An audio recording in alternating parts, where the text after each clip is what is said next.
অন্য কোনো বিধান চলবে না, তাদের গায়ে সর্বপ্রথম লাগে। যেমন আপনি দেখেন নূহ আলাইহিস সালাম যখন লা ইলাহা ইল্লাল্লাহ এই কালিমার দাওয়াত দিয়েছিলেন, তৎকালীন শাসক গোষ্ঠী যারা ছিল তারা তাকে বাধা দিয়েছিল।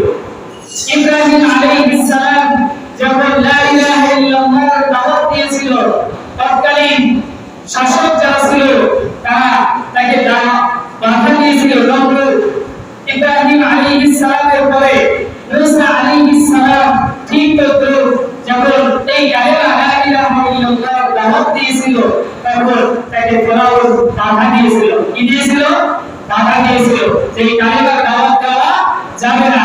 ঠিক তদ্রুপ মুহাম্মদুর রাসূলুল্লাহ সাল্লাল্লাহু আলাইহি ওয়াসাল্লাম যখন এই লা ইলাহা ইল্লাল্লাহ এই কালিমার দাওয়াত সমাজের মধ্যে প্রচার করতেছিল, তখন আবু জাহেল, আবু লাহাব তারাও তাকে বাধা দিয়েছিল।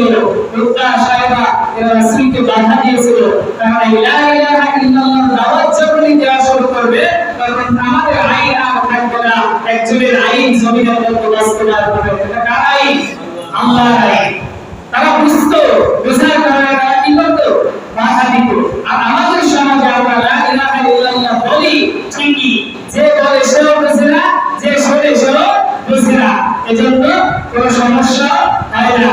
লা ইলাহা ইল্লাল্লাহ মূল মন্ত্র হলো যে আল্লাহ ছাড়া কোনো মাবুদ নাই, সকল ক্ষমতার মালিক একমাত্র কে?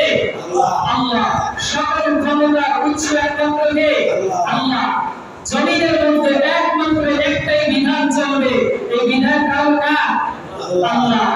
ইসলামের মধ্যে মূল বক্তব্য হচ্ছে একমাত্র সমস্ত ক্ষমতার উৎস হলো আল্লাহ। কে? আল্লাহ। আমাদের সমাজে কথা প্রচলিত আছে না, সমস্ত ক্ষমতার উৎস কে? আল্লাহ। আমরা সমাজে বলি, কি বলি? জনগণ। কিন্তু সমস্ত ক্ষমতার উৎস একমাত্র কে? আল্লাহ। কে বলেছে?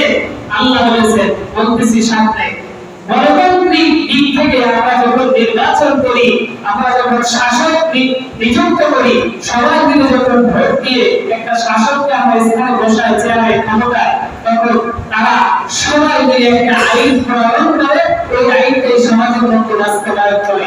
কিন্তু বাস্তবে এই কোরআনের আইন কখনো আল্লাহ জমিনে বাস্তবায়ন করার চেষ্টা কখনোই করে না, কারণ তারা যে আইনটা বানায় ওই আইনটাই তাদের কাছে গ্রহণযোগ্য।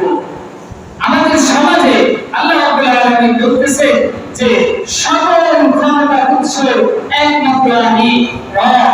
আল্লাহ রাব্বুল আলামিন সূরা আল ইমরানের 26 নম্বর আয়াতে বলতেছেন, কুলিল্লাহুম্মা মালিকাল মুলক, হে নবী আপনি জানিয়ে দিন, কুলিল্লাহুম্মা মালিকাল মুলক, হে নবী আপনি জানিয়ে দিন, আল্লাহুম্মা মালিকাল মুলক, আল্লাহ তুমি সমস্ত ক্ষমতার উৎস, ক্ষমতার রব। তুতিল মুলকা মান তাশা, তুমি যাকে ইচ্ছা করো ক্ষমতা দান করো। তুতিল মুলকা মান তাশা, তুমি যাকে ইচ্ছা করো ক্ষমতা দান করো। ওয়া তানজিউল মুলকা মিম্মান তাশা, তুমি যাকে ইচ্ছা ক্ষমতা ছিনিয়ে দাও, তুমি যার থেকে ইচ্ছা ক্ষমতা ছিনিয়ে দাও।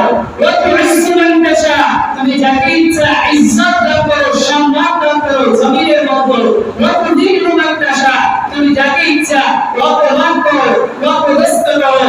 বিয়াদিকাল খায়র, সমস্ত মঙ্গলের চাবিকাঠি একমাত্র আল্লাহর হাতে। কার হাতে? আল্লাহর হাতে। সমস্ত ক্ষমতার উৎস কে? আল্লাহ। আমরা এটা মানি, আমাদের সমাজ মানে না। আমাদের সমাজ আইন প্রণয়ন করে, আইন করছে, সেই আইনের মধ্যে আল্লাহর হাজার আইন বাদ দিয়ে দিয়েছে, কিন্তু আমাদের সমাজের মানুষ এগুলো নিয়ে কথা বলে না। আর যারাই কথা বলবে তাদের কি পাকড়াও করা হবে, সামনে আসতেছে ইনশাআল্লাহ। আল্লাহ রাব্বুল আলামিন বলতেছে যে সমস্ত ক্ষমতার মালিক একমাত্র আমি আল্লাহ।